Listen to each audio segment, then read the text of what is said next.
Hi to everybody and their neighbor. Welcome back to Gear and Gigs. I'm your host, Jet Stone. So glad you guys could stop by today. It's a very special day for me and hopefully for you too. We have got a guest in the studio we've never had, and man, I can't be more excited about this. It's Taylor Cox from Amplified Nation, my personal favorite new amplifier company. I don't know if they're a new company, so to speak, but they're new to me.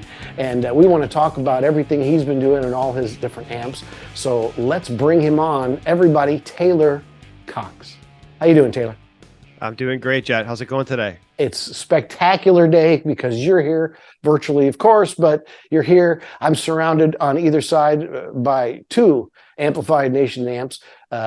Regular viewers of our show will go, hey, wait a minute, those haven't always been there. We've usually looked at some boogies, and I've actually I still have the California Tweed. Whoops, can't see it there. My chair is blocking it. Right behind me is still that California Tweed that's been in a lot of shows, but I'm kind of moving towards these. You know, we've used the Two Rocks for years as well, as you guys know, but I'll tell you, these two amps in particular are blowing my mind. Just best cleans, best dirties, best looking, best built. I can't say enough good things about them, to be honest. And this is a non-paid, non-endorsed in any way video. I'm just super enthusiastic about these amps. And I actually was very excited when I bought this one straight from Taylor. And I asked him at the time, hey, man, is there any way you come on the show and talk to everybody? And so I don't have to be the guy that talks up the amps completely. Can you come on and tell us about them? And he was kind enough to agree. So that's enough preamble. Let's dive into it. But thanks again for coming on. Personal pleasure for me. And I'm just super excited to have you here. Yeah, man, I've been really excited on doing this. So just to let you guys know, these amps are extremely boutique, I would say. They're all custom, so you can choose your coverings, you can choose they let you choose your knobs, you can choose your speakers, and he'll tweak to your heart's content. And these two amps, very, very different, and I can't decide which one I like better. So they're that good, they've really blown my mind. So let's talk a little bit about the design philosophy behind what you're doing, how it started, and what your offerings are. I think you have 6 amp types right now. Is that correct? Yeah, we got 6 amps. We got a new one coming out in a couple weeks. Excited about that too. Yeah, so I actually started as a cabinet builder. And well, when I first started, I was doing Tolex restoration. So I put a couple ads up on Craigslist. Wasn't making a lot of money at work, and was just trying to do like kind of some side hustling. I'd been driving around kind of like picking up different speakers and buying gear and reselling it, and making a little bit of money on Craigslist.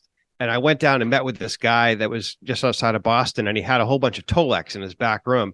He was modding my amp. I had one of those Fender hot rods. And I said, bro, like, what do you do with this? Are you re-Tolexing people's amps? And he's like, no, I don't do it anymore. I don't have the space. He's like, but you can make a lot of money, or you can make some money re-Tolexing people's amps. And I was like, cool, man. Well, I don't know. Sell me some Tolex. Because I was like kind of, trying to do some side hustling on Craigslist. And so I brought a bunch of Tolex home and rewrapped my amp and started put some ads online to get people, kind of involved. I was like, I can change the color of your amp. I can restore your amp. And I started rewrapping people's, Mesas and Marshalls and vintage Fenders and stuff. I had a couple Fender Rhodes pianos. Oh, wow. And yeah, so that's how I got started. And eventually we moved outside of the city, kind of more into the suburbs, and I got some more space, got a table saw, and started building my own cabinets. And, kind of gave me, something that I didn't have to, get customers in to get work. I was just able to kind of create it because I could just build a cabinet. So I found a website online, the Amp Garage. I don't know if you've heard of that website, but they focus on building train wreck and Dumble style amps. And the guys had no source for head shells. So I started building head shells for them, and they were selling in like 5 or 10 minutes on the internet. And I was like, man, I feel like I'm printing money, and they were cheap. Like I was selling it for like $150. So like, no wonder they were selling so fast. And after a while, kind of being in that community, I started building amps, and, it started pretty small. I was just doing kind of some hobby stuff, built a couple train wrecks. And it was the Dumble ODS. There was like a Robin Ford layout of number 102 that was on the Amp Garage. And it was like, everyone said how hard it was. And it was going to be this thing that's going to take forever. And I was like, you know what? I'm going to do it. I'm going to figure it out. So it took me 6 weeks, I think. Like it was not like it's probably the second or third amp that I built. Like it was a pretty big undertaking for me because you got to figure out how to, source the different components and stuff like that. And you just like, it's good time. Like you let it take a long time because doing those things like sourcing the components and, building the boards and stuff, like at that point was so enjoyable. It'd give you something to do at night. You know what I mean? It was like you could pass the time and kind of hobby time and stuff. And I built the Robin Ford 102 and it sounded great, man. I got kind of addicted to that whole Dumble thing. And I was still doing the cabinets. And at that time, I kind of moved into more of like the Dumble style cab. So I was doing the suede stuff. I was doing a couple different styles of Dumbles. I don't have one here, but this is one of the styles with like the aluminum frame. Mhm. And it kind of just went up from there. Like word got out online that I was building amps. I had built like a little bit of a reputation kind of in the community of being someone that was building good stuff, and the amp started to sell. So, that was probably 2011, 2012. And, it wasn't overnight, but over the next, 8 years, I had built a brand and was able to quit my job. And kind of now I just run the business. I got a couple employees, got 6 models. We got a bunch of dealers, and life is good. Nice. Do you do stuff across the pond? Do you do stuff in Europe as well? Yeah, we have a couple dealers, one in Germany, one in the Netherlands that Hmm. help out. I've worked with some guys in Japan in the past, Oh, I but bet for the they most like it part, there. I got good UPS rates. I can just ship direct over there. Nice. Yeah, Nice. so we ship worldwide, Australia, pretty much everywhere. Well, I will say that it's interesting that you started out with the covering, because that's one of the most striking things about the amps before you plug it in is the covering is just really, really well done. He's got a lot of choices. I mean, just a zillion choices. There are thousands of permutations of amps you can put together with the various combinations of roll cloth, which is quite a few, and Tolex or covering. Now, this one over here is done in a turquoise suede. Actually, I let Taylor suggest what I told him I wanted something that would really pop on the screen because I knew I wanted to feature it. And he said, "How about turquoise suede?" I'm like, "Well, who could say no to that? That sounds awesome." And then this one is covered in a snakeskin. I told him it harkens back to the original Santana Boogie. It kind of looks a little bit like that snakeskin looked black and white. And he actually sent me a bunch of colored knobs to use on this amp, but once I got them, I decided they'd look better on the black and white of this amp. So this one's got all sorts of colored knobs, and we'll do some close-ups of these so you can get a look at that. And I'll give you some playing examples out of both of these amps as we talk about it, so you'll be able to hear what they sound like. But man, I'll tell you, they are just so good looking, which is exciting to me. As you know, if you're a regular viewer, I like my California tweed and the surf green. I like the odd color amp, but these are really a step above when it comes to just the covering. Now let's get inside the amp and talk a little bit about the tones. So let's talk about these two first, just because they're here, and then we can go into the other models. And I'm super excited to hear about this new one. It sounds like I'm going to have to get my wallet out again, but right now let's talk about the recent acquisitions for the studio. So the Wonderland Overdrive, to me, the things that were compelling about it were, number one, the clean tone. If I had to describe it in just a few words, I'd say huge, just huge, juicy, and warm. That would be the three things I would say. I've heard a lot of good cleans, and I've heard a lot of very Fendery cleans and boogie cleans, which can be very nice and warm and big, but this just fills the room instantly, and it's got a ton of headroom, and it makes every guitar sound sweet, super sweet. How would you describe the clean in the Wonderland? Yeah, I mean, that's a great amp. It's based off of a early 80s Dumble overdrive special, and then it has the addition of reverb. What I hear from that amp is some of the words you described for sure. It's got kind of a Fender style front end where it has like the big kind of bassy or the big fat bass notes.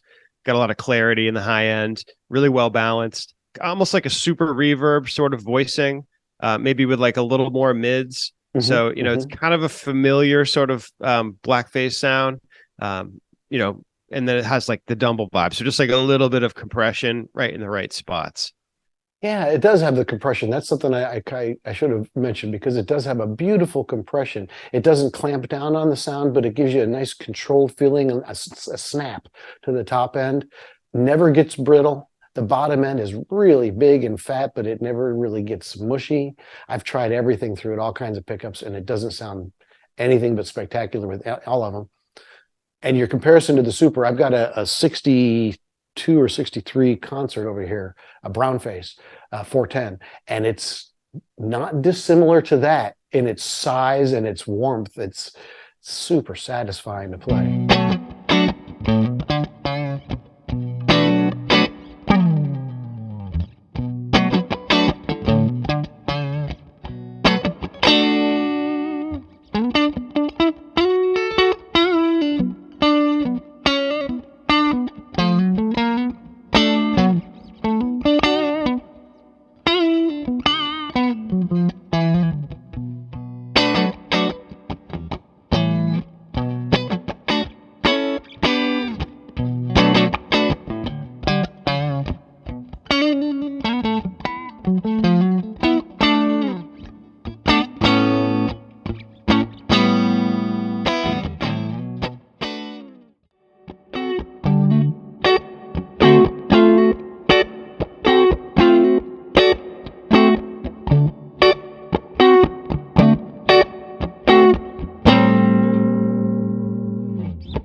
For the distortion, how would you describe the distortion before I get into what I think it sounds like?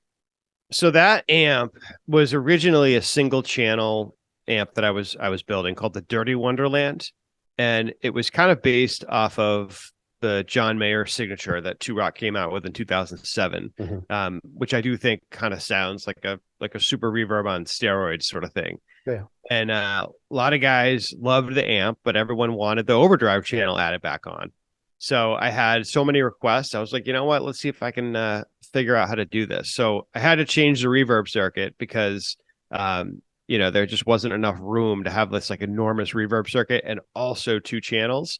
So I changed the reverb circuit, and the overdrive circuit they added to that amp, I wanted to be voiced like the early Joe Bonamassa tones when he was playing like the 4 amps with like the Silver Jubilee and the Van Wielden. And I just love that tone. So it's kind of like a variation of the theme. So it's like the Dumble Overdrive Special from the early 80s with like a little more throatiness. So it's kind of open and not super compressed like the later generation Robin Ford sort of sound. But yeah, like real mid-heavy, throaty, kind of aggressive, not super high gain, but definitely like it's got enough gain on tap to do a lot of things. Yeah, it's got plenty of sustain, even at mild distortion levels. It's got, or overdrive levels, I suppose I should say. It's got plenty of sustain. It is kind of a cross between a Dumble and a Marshall in some regards. You mentioned Silver Jubilee. It does have a little bit of that aggression in there, but it's not a metal amp. You could play metal on it, but to me, it doesn't come across as metal. It's more soulful. It's musical.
Both channels scream boutique. Both channels scream, this is custom. This is not your run of the mill, factory tone. This is really something special. It's crafted tone on both sides.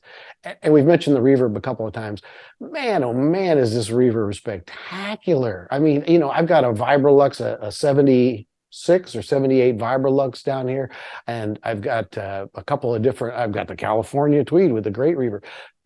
Both of them smoked by the reverb in that thing. It is just, in fact, both amps, great reverb, just so enveloping. You can add a lot in there, but it doesn't mask the tone. It's just what you want. I mean, it really is just what you want for reverb.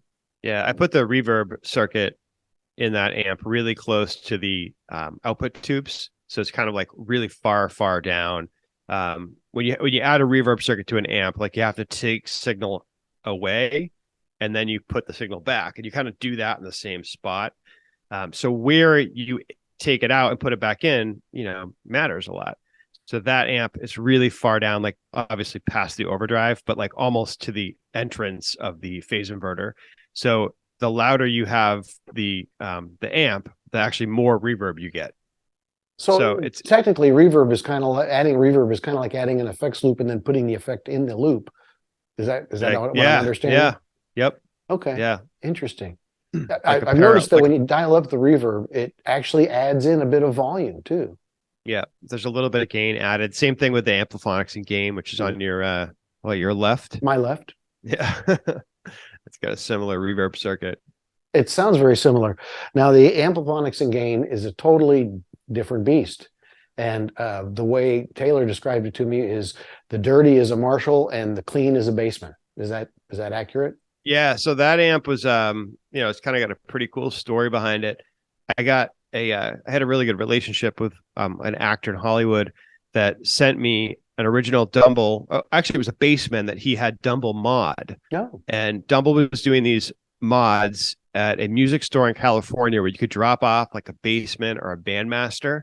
And he would basically like take that and like $5,000 and he would take it home and he would bring it back and it would be like a completely different amp. So he has the Ultraphonics, which is what he was doing this mods to a lot of vintage Fenders. And the Ultraphonics is kind of like known as being like the best Fender clean you've ever heard. And my buddy Scott ordered the amp to have the Ultraphonics channel, but then he also wanted an Eddie Van Halen kind of plexi brown sound added as well. So, like a Bassman has like what does it have? I'm trying to think how it was set up. I can't even remember at this point. I think it had two different inputs. So, how like the vintage Bassmans have like the 1 and the 2? Mm-hmm. So you could plug into 1 and it would be the clean channel, and you could plug into 2 and it would be this like insane overdrive channel. So he sent me that amp in 2017 to reverse engineer. It was all gooped and stuff. It had the circuit board on it. And we reverse engineered it. And then I wanted to make kind of like a more modern version. So I added an effects loop. I made it channel switching, added reverb, and put it in that enclosure. So it didn't look like a Bassman anymore. It looks more like a kind of a modern Dumble. But man, like, yeah, it's unbelievable. Like the cleans are just beautiful, crispy, clear. They have a lot of attitude if you want to throw volume at it. And then the overdrive is just like an absolute monster. You can get anything from low gain, Hendrix, Allman Brother tones. When you dial it back, you can flip the bright switch. You can get AC/DC. You can turn it up a little bit. You can scoop the mids, get any Van Halen. And then you can get like crazy, like Tool tones out of it, hard rock, and even metal.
It's a great amp. The clean tone is really just what you want for clean, and it actually, the clean side overdrives beautifully too. I mean, you crank the preamp up just a little bit, you start to get those in between sounds that are real soulful, especially with a single coil. And the distortion side it's everything you want. I mean, you know, I've got a mid 80s Marshall head over here that has been my go-to for a long time as the Marshall sound. Since I got this is what I've been using. This thing it works with everything. I mean, Filtertrons, single coil humbucker, you can dial it in so quick and it's satisfying. It's you can go crazy with it, you can dial it back, it's real controllable. I can't say enough good things about that. And you only have a 22 watt, right? That's a 22 watt. It's the 20. That's true. This is the 22 watt. You should, both these have half power switches. This is the 50 watt. Both of them have half power switches, but he also makes the 100 watts version. Yeah, the 50. I saw a lot of 50 watt with EL34s in the Ampliphonix. Those are awesome. But we've recently been building some 100 watts, and oh my god, like I have a warehouse here. And we crank them up in the warehouse, and like it's one thing. You probably know, like you play an amp in like a room, like a lot of people play their amps at home and stuff. I can't even do that anymore. Like I'm just sort of spoiled with the amount of space we have here. Like we have it's probably like maybe 2,500 square feet out there, and it's all open. There's like boxes and stuff. I put pictures on Instagram all the time, but it really gives us the opportunity to open those amps up. And the 100 watt through a 2x12 is like the best thing I've ever heard. Wow. Just beast. It feels like you're playing a full stack of Marshalls. Yeah. I will say though that even at quiet volumes, because we do a lot of recording at loud volumes, but we also do a lot of recording at quieter volumes because it's a little different, shakes up the mic a little differently, and you can process things differently. And even at quiet volumes, super satisfying just to jam with. I mean, I can sit this close to the amp, set a volume that doesn't rip my head off. Still sounds great. The volume scaling is really well done. Yeah, thanks, man. Yeah, I'm glad you like the amp. Oh, I couldn't like it anymore.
just fun. It's almost like a really great amp with a Klon built in, already in front of it, ready to go. It's already got that lift.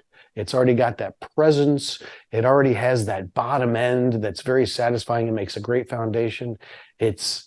And it almost has like a built-in studio compressor kind of a thing to it. I mean, and maybe a little EQ pedal. It's really like a pedal board, right? that you don't have to adjust. It's already set for perfect, and you just plug in and you're ready to go. I almost never use effects with these amps. I mean, I've tried Klons in front of it. I've tried all kinds of studio compressors and EQs. I've tried all kinds of different things, and they don't hurt it, but I find it's more satisfying to plug straight in and feel the amp. It feels great under the fingers. Yeah, you look like you got a pretty good pedal collection going on over there. This is a rotating shelf of different things. We've got a couple different cabinets throughout the studio. We do a lot of pedal reviews, so we don't skimp on experimentation. We try a little bit of everything, and man, I tell you, I just did a show. What was it, last weekend with Reg, which hasn't aired yet, where we went through 4 different pedals, and I used this amp on clean to test them all. Couldn't be happier. Sounded great. Reacted extremely well with the pedals, which I can't always say about Two Rocks. Our Studio Pro 35 works great with pedals. Probably one of the best pedal platforms, kind of like the California Tweed, one of the bbest pedal platforms I've ever used. The TS1s don't react that well with pedals. There's a lot of pedals you put in front of me going, man, they're just laying there. The amp sounds great by itself. Put a pedal in it, it just doesn't somehow. I don't know if it's the impedances. I don't know if it's the gain staging. There's something about it where it doesn't welcome pedals, with open arms. Both of these guys do, and especially this one. And that was in the front end. We didn't even use the loop. We were using it all in the front end. It sounded spectacular. They're super quiet. I haven't had any noise issues, which is a big thing here in the studio. And both of these are single 12s, by the way. Yeah, we've definitely tried to keep them as quiet as possible. I got a lot of customers that are playing at home. Like everyone thinks we meet people a lot out, and everyone thinks you work with like bands and guys that are gigging. And I'm like, man, my target customer is like the 45-year-old accountant that plays at home when his kids are sleeping. You know what I mean? So, got to make sure that the amps are really quiet and it's a good experience when you're at low volume. So, 2 things that are really important is, one thing you already mentioned is that, you have a lot of flexibility with the volume controls. So there's like a good kind of taper on the different, there's different tapers on those for your gain and your master volumes, but they're so important because you don't want to have an amp that like you can't turn the knob or it gets too loud really fast, because that's just not a great experience when you want to play low volume. And the other thing is if you have an amp that's hissing and humming, like what's the point? Like, it's just like not a great experience. So those 2 amps especially, and they all do this. They're all very, very, very quiet. I've been like completely intolerant of any noise coming out of the amp.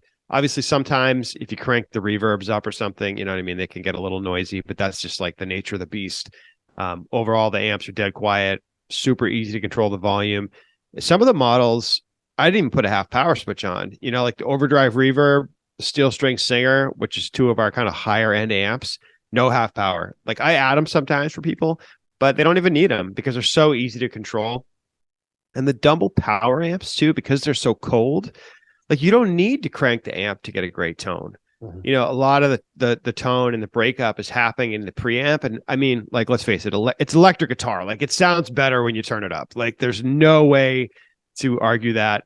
But these amps, and especially kind of amps in the Dumble style, because the power amp is cold, you don't need to get that, crazy breakup from like high volume, and you don't have to run an attenuator or all this other stuff that people have to run when you have a vintage plexi or a train wreck or some of those other styles. So yeah, man, they're really cool. I've not yet used an attenuator on it. Never felt the need to. No, you won't need to. I don't run either one of them on half power either. Even when I'm playing at a whisper, never even think I need to switch this to half power because it's so easy. Just dial down and the sound, it remains. The song remains the same. It doesn't change. It doesn't like, oh, it's anemic now that it's quiet. Not at all. But man, when you want the volume, holy cow, is there a lot on tap. I mean, this thing's 50 watts. The 22 watt would keep up with anything. There would be it's no loud. situation where that wouldn't work, I don't think.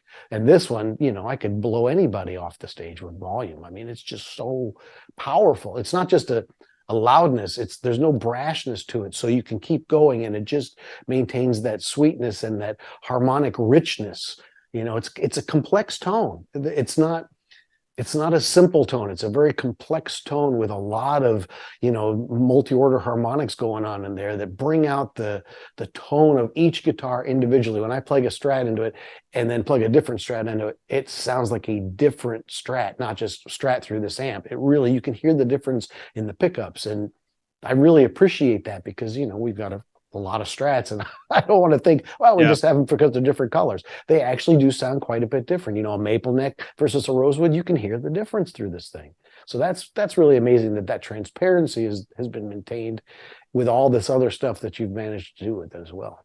Yeah, and you probably noticed like the volume is there, but like you crank it. It's not there on like the beginning part of the volume swing. Like when you start doing the pot, like it's pretty mellow, and then like you're like, oh, there it is, and then you can really get that thing to come alive.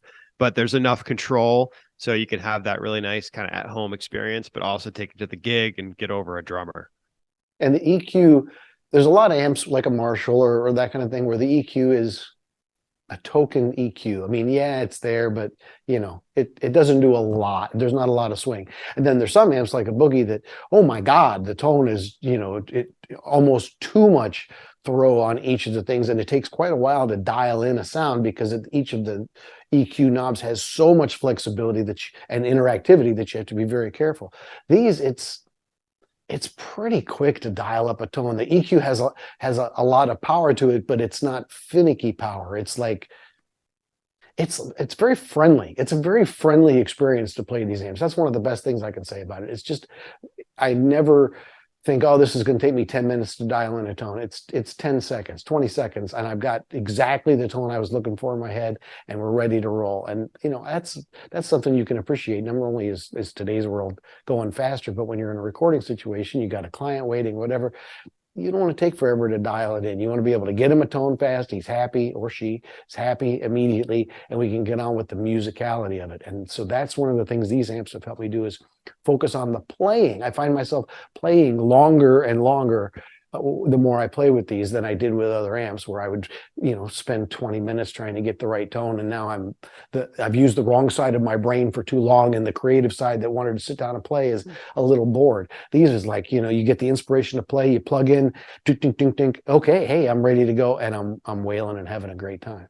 Yeah, like one of the most frustrating things when you're playing an amp is like you set it up one way and you just like connect with it so well and it sounds better than you've ever heard. And you're like, man, I love this amp. And you come back to it the next day and those same settings, and you're like, where did I have this set? Why does it sound so different? But I do think you're right. Those two amps are very easy to dial in. So even if you're coming back from, a session you had yesterday where the amp sounded great, you come back and you're like, what happened? Like, why doesn't it feel the same? I don't know why that is the case, but it just is. It is weird. It's a weird phenomenon. And you can get those dialed back into maybe a different spot really easily, especially the Wonderland overdrive. That's actually the second version of that amp. The first one, I had like some other controls in the back. There was a reverb send control. There was a half loop and like all this stuff. And people were having such a hard time with it. I stripped the controls out and I made the V2, and it was actually a simpler amp with a couple less features, but it was so much more popular because people were getting it and they were just basically like able to dial it in right out of the box and connecting with it so well. You kind of lost some features and maybe a little bit of control, but like it was just like such a better experience for people just because of that one thing, being able to dial it in so quickly. It's funny because I've been doing this for a while now. And if you take notes when you're talking to people about their experience, and it can really help you in your product development. So, down the road, when you're coming out with a new amp, you're like, you know what, the things I learned from talking to my customers, I mean, they give you the best feedback of for design more than anything. You know what I mean? I feel like my own experience playing guitar for so long, and being in different situations with bands or playing at home, figuring out what I like, and kind of I feel like I'm my own target customer, so I know what I'm looking for. But my opinions and stuff don't really matter that much. You know what I mean? I need to make sure that I'm listening to other people. So I've always paid really close attention to feedback from customers, what they like, what they don't like. So then when I can make the decisions on what features are going into an amp, or like how it's supposed to sound or how it's supposed to react, I have been able to kind of take all that feedback and put it into the development of the product. So then like people get a great experience from the amps. And you can't do that over the course of like 2 or 3 years. You know what I mean? Yeah. Like it takes a long time. That's interesting you say that, because it does feel like when you play through some amps, it seems like either they were made in a laboratory, or they were made by committee, or they were made as a slave to tradition, and Yeah. these, it seems like they were made by a focus group of guitar players who really care about tone. And that's kind of what you're saying, is over the years, you've kind of gotten a focus group's worth of information back, and you have tweaked it based on what you've heard. And that's what it sounds like. It sounds like, oh, somebody gets it. Somebody understands what guitar players not may talk about what they want, but what they can actually use in musical situations, to immediately start doing professional things with it. And that's what these are. These are like real good tools, not tools with too many features and gadgets, not tools that are so simple that you need to add a bunch of stuff to it. Just like working man's really great tone, but yet done like a Rolls Royce. It's a phenomenal combination. It's really unique. I've had probably, honestly, in the studio over the years, we've probably gone through 300 amps. I mean, wow. easily 300 amps. And I've worked in so many music stores and stuff over the years that I've played thousands of amps. And you get a little jaded, and you get a little, you classify amps in certain, the Fender category, the Boogie category, the Marshall category. It's real easy to kind of get to that point where you sort of do that, the Vox category. Don't mean to leave those guys out. And I can't put these in those categories. This is like a different flavor, but it's like, oh, that's that flavor that I never could find, and there it is. And the TS1s got me real close, and I still love the TS1s. They sound great, but I find myself more and more drawn to these. And when I want that Marshall-y thing, this is it. This is it for sure. Yeah. When I want that Dumble-y thing, but yet with a hint of Marshall, I can go over here. And the clean, I mean, if I want a huge clean, I'm here. If I want in-between cleans, or if I want that vintage clean, it's over here. I mean, these two really bookend almost everything that I personally would use in a playing situation. But, I've waxed philosophical about these two for a long time. Let's talk about the other 4 options that you currently have outside of these. All right, so let me think. So we got those two. The Dirty Wonderland is another amp that I mentioned. That is the single channel version of the Wonderland overdrive. So it doesn't have the overdrive channel, but it has a beautiful reverb. It has a couple switches on the back that let you break up the amp at lower volumes. Unbelievable clean. That amp, I have to say, like, if I was going to go to like a desert island, that would be the amp, because it's just so simple. It will kind of redefine cleans for you. Like, it does just like really, really great. Like I said, Fender kind of super reverb voice, with more control over the tone, with fatter mids, with more control over the reverb, with more control over the gain. That's just a great amp. And that's kind of what put me on the map as a builder. Was again, like I mentioned, that's kind of my version of the John Mayer signature that came out a long time ago. And when I was first starting to build, I'd mentioned I was a cabinet builder, and I didn't know how to build cabinets kind of from my head, so like I didn't know how to design a cabinet off a piece of paper, just off people would send me dimensions. I can obviously do it now, but when I first started, I didn't know how. So like I would have guys, I'd be like, they want me to build them a new head shell. And I'd be like, well, you got to send me your amp, because I don't know how to do it otherwise. If you send me your amp, I can design something, because I can take the measurements and stuff. Because you're doing stuff like you're drilling the top for the mounts and all that kind of stuff. So it was kind of difficult. So somebody sent me one of those Mayer signatures, and I got to reverse engineer that. And when word got out that I was building those, that's what kind of started my, whole professional building career. So that's a great amp. Then we have the Bombshell Overdrive, which is my version of the Dumble Overdrive Special. Really simple amp, 3 preamp tubes, no crazy features. Reverb is not an option on that amp. It has an effects loop, has a FET input, very similar to the TS1 you were talking about, dry amp. The preamp that we do in that is the high plate Skyliner, which is the later 80s Dumble, which is kind of more based off of the Robin Ford, Larry Carlton tone, where it's real smooth, compressed, real chirpy, does a note flipping thing, kind of feels like a saxophone when you're playing it. Really cool vibe, way different than the Wonderland Overdrive. While it kind of has the same setup and the same topology of the two different channels, it's just like it's a different amp, with the that different preamp. And then we have two larger amps, which is built in a kind of a bigger chassis. There's one right here. Which way I got to point my thumb? I'm off backwards here. So that's the Steel String Singer, and that amp is based off of the Steel String Singer. It's a high-powered, clean channel amp, no overdrive, and it's very unique. It's kind of a hi-fi sounding amp, so it doesn't really sound like a guitar amp. Although it sounds like guitar, but it just reacts differently. So it's more like a hi-fi system, and it's kind of a cold, very percussive action. So it's you think of like a vintage Fender or like the Wonderland Overdrive, like it's kind of a warm, kind of enveloping, vintage sounding experience. This is like super hi-fi, really, really crisp, very representative of how you're playing, really hard to hide behind, but in the same sense, so cool because you can hear everything that you're doing. You can hear the calluses on your fingertips. You can hear the string snapping back on the fretboard. You throw a pedal in front of it or a fuzz, and it just gets absolutely massive. It has really that's cool, like a Stevie Ray Vaughan sort of a thing, then. Yeah, definitely. Very, very similar to Stevie's amp. I think he played a couple of them. And it has these cool 6-position filters. So it's got these like tone filters you can change. So it's got a regular EQ with your bass, your middle, and your treb. But then it also has high and low filters. So you can click these filters for like a fast EQ adjustment. So if you're changing guitars, maybe a different pickup, or you just need like to drop out some bass, instead of messing with the tone stack, you've got kind of like preset EQ settings that are almost like a second tone stack that's set further down the circuit. So this is a faster responding amp, you'd say, probably, huh? Yeah, it's very, very fast. Yep. But they're cool. It's definitely an experience. Like I said, kind of tough to play, so it's definitely not for everybody. But just an absolute monster. And that amp has an FET input, which is a little bit higher gain.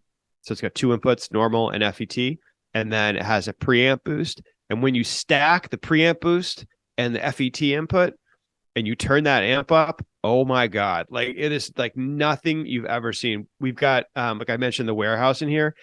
It'll shake the concrete floor, like just massive, massive sound. It feels like you're playing a full stack, even when it's a 50-watt combo. Wow. Just such a cool experience. And then we have the overdrive reverb. There's one way over here. And that is a really cool amp too. That's kind of the Wonderland Overdrive vibe, but it has a much bigger reverb circuit. It has really a ton of preamp tubes. It's got 6 preamp tubes as opposed to the 4 in the Wonderland Overdrive. And a lot of those are dedicated to the reverb circuit. And it adds this really cool brilliance to the tone. So you just have like, almost like a little bit more with that. It's kind of like a lot of clarity. It's kind of really organic sounding. That is an easy amp to play. Based again on like one of those early 80s low plate classic Dumble preamps, just does a lot of things. Beautiful with a Strat, great with a Telly. It's got a really righteous overdrive channel, kind of same sort of Bonamassa vibe to it. And the reverb is huge. And that amp has a couple of unique features. It does have the FET input built in, the beautiful reverb, and then it has these 2 controls in the back that are called ratio controls. And they're effectively master volumes for each of the channels. So each channel has a master volume, and then the amp has a master volume. So there's so many different ways to, not only control the volume of the amp, but to structure the gain of each channel. So you can get, the channel absolutely cooking super hot, or you can keep it kind of mellow, and then you can still scale the amp. So it's pretty unique. It's very easy to play that amp. Setup can be a little challenging, as opposed to the Wonderland Overdrive, which is just like so simple.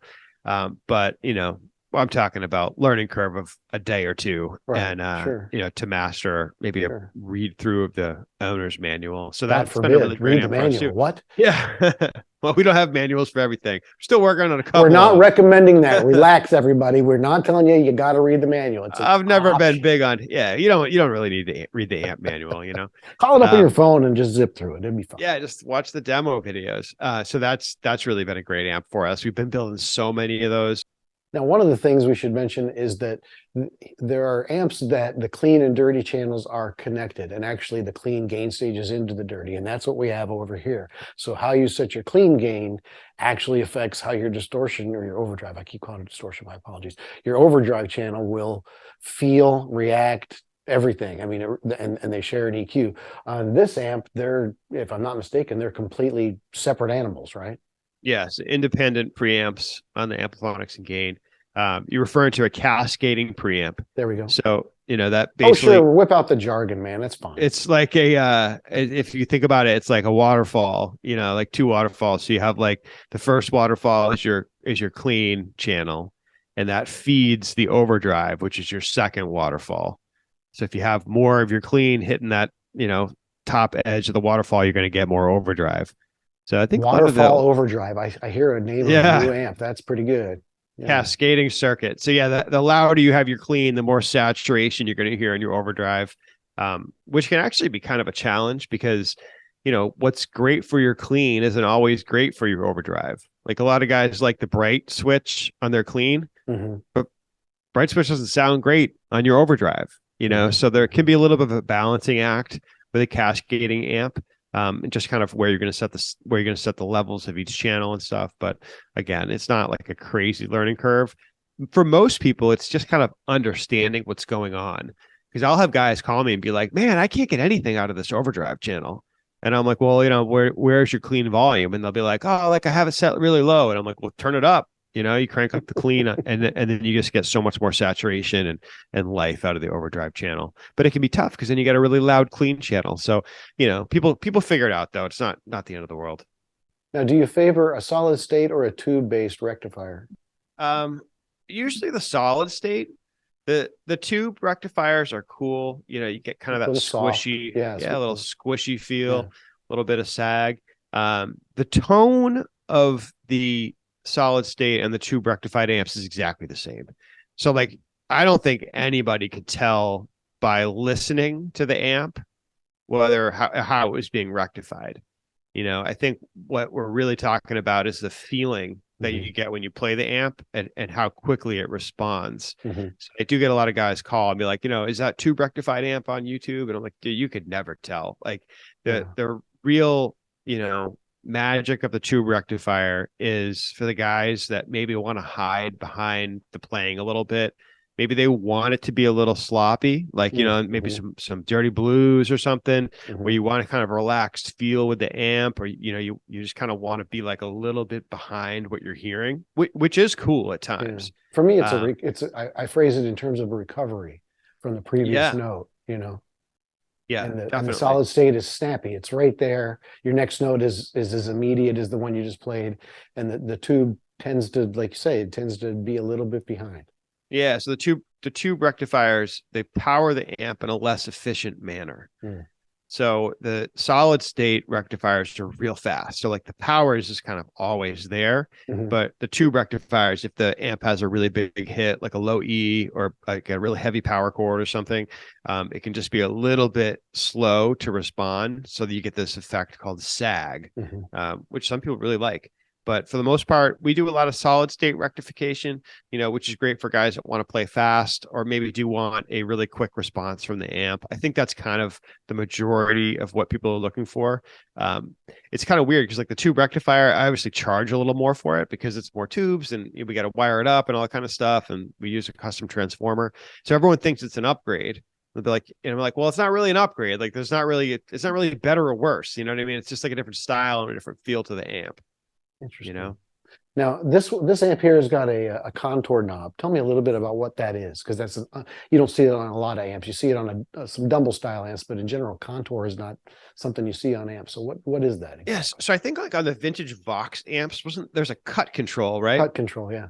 and the Which works cut backwards, control, by the way. which works backwards. So that's basically a cut control in reverse. So so the right way. yeah. So the cut control, when you turn it up, you hear some, the high end kind of gets rounded off, right? Darkens up the tone a little bit. Mm-hmm. The contour is a very similar effect, but just in reverse order. So when you turn it counterclockwise, it cuts the highs. And when you turn it up clockwise, you'll hear kind of like some more highs come in. Could be a nice adjustment switching guitars. That's what I was going to say. I think of it as my single coil versus humbucker knob. Yeah. That's the way I'll dial up a tone with a humbucker. It sounds great. Pop in a single coil. I'm like, oh, take the contour knob down by 30%. And now we're back to where we were. Only, it sounds like a different guitar, but at least it's a great sound without too much of anything. Yeah. Some of the amps that we do have a presence control or accent. And it's all the presence and the accent are basically like exactly the same thing. The contour control does a similar, they all kind of like do the same thing, but the contour control on those amps I feel like is more effective. It has a little bit of mids to it. Does it dip down into the mids like the 4K maybe a little bit? Yeah. I think that's accurate.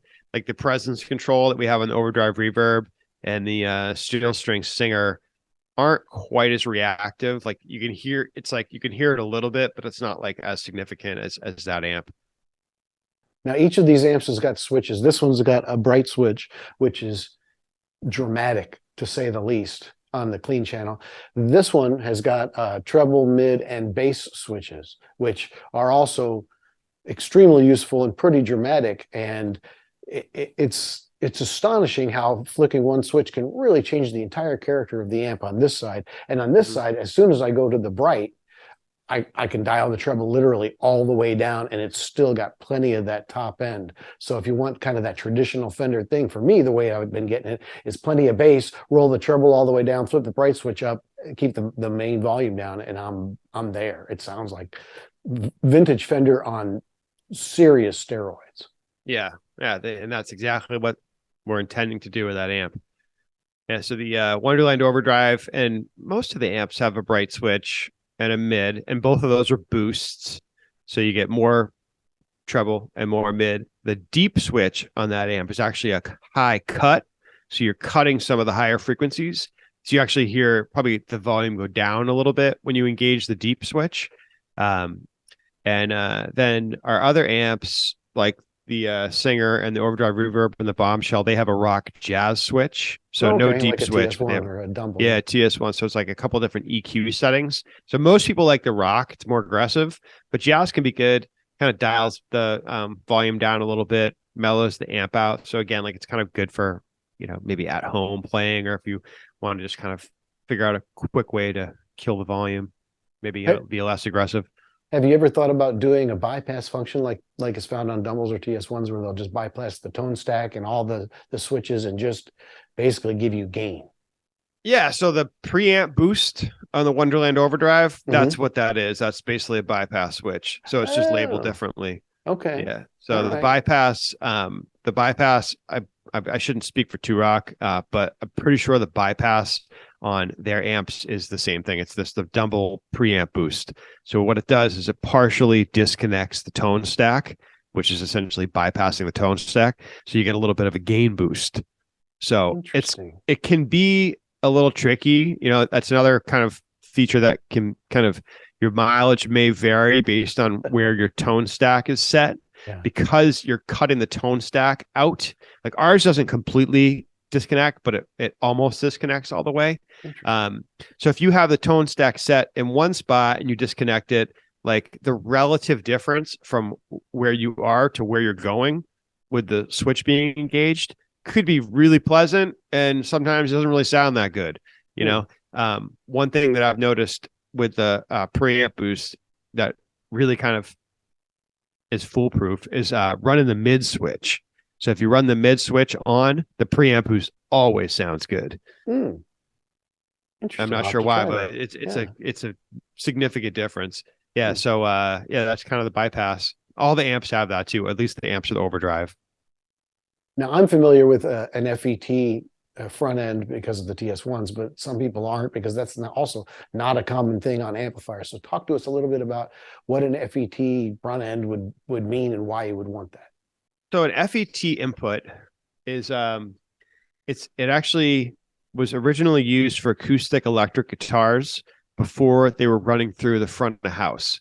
So nowadays, you just run your acoustic electric through the PA, but I'm not sure, probably the 70s maybe you could use the FET input, which would it goes in line with a small transistor based gain stage. So there's like a little circuit board on the side wall of the amp where there's a transistor, and it just kind of steps up the gain a little bit. So if you were playing an acoustic electric, you kind of get a little bit more gain before it hit the first tube of the amp. Now, I don't know if anyone really used an acoustic electric with these Dumbles, but if you plug an electric in, you kind of get a little bit of a gain boost. Can be kind of a fusiony sort of sound, maybe like a little bit higher gain. Yeah, I mean, it's a pleasing effect. It's funny because nobody used to use the FET input. When I first started building Dumble amps and selling these things, nobody used the FET. Like, it was a joke. And I took it out of a lot of the amps. Like, it's not even in the Wonderland overdrive. There's a single input. And I took it out because nobody was using it. And then I ended up adding it back in a few years ago. And now everybody loves the FET. It's so strange. So, it's a foot switchable feature on the Steel String Singer now. So you actually engage it with the foot switch. And I started to like it too. It sounds really good on that amp, especially when you boost it with the preamp boost. But if you have an amp like the Overdrive Reverb or the Bombshell, the FET can be really cool. It's almost like a third channel where you just get a little bit more boost. So you can drive the overdrive harder, or you can get like maybe a little more breakup out of the clean channel. It's like a turbo kind of. And there's a little trimmer inside too. So you can set the amount of gain boost that you get from the FET. And that's something that I've put on the outside of some amps, but it's kind of a pain. So we just leave it inside and just set it for customers. But there's a little trim pot inside. So if you wanted like more boost out of the FET, you can adjust it. All right. So now you've convinced me that I need 4 other amps. I thought I was pretty good with the 2, but now I'm going to really open up the kettle of worms here and say, tell me about the one you got coming out. When and what is it, and why do I want it?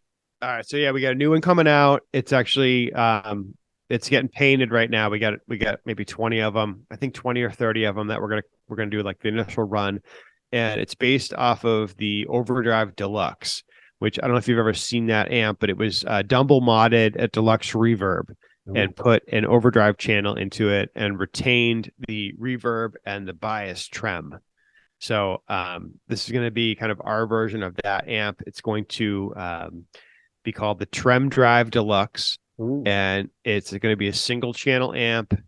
It'll have bias trem, reverb, and it just has like this insane gain channel. So it's single channel, but it's got 2 different overdrive controls. So you can basically, there's like almost like a gain 1 and a gain 2 pot, and then a master volume. So a whole bunch of different ways to kind of structure the gain. You can get some really great cleans out of it. And then you can get some, real raunchy overdrive as well. It's kind of a new amp for us because it has trem, which we've never done before. So it's pretty cool having that on board. And it is going to be in our large size chassis. Super cool. Really simple amp. It'll have a foot switch, but the foot switch is only going to control the trem.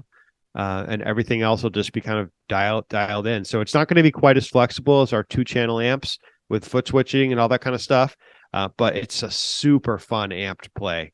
And it's one of those amps that, you almost want to set up and control the gain like more with your volume knob of your guitar. Mm-hmm. You know what I mean? There's like some amps that do that better than others. Mm-hmm. That amp is just like, it's really cool because you can dial your guitar volume back and get some really great cleans, keep it mellow, or you can get super aggressive and just get like bone crushing amounts of gain.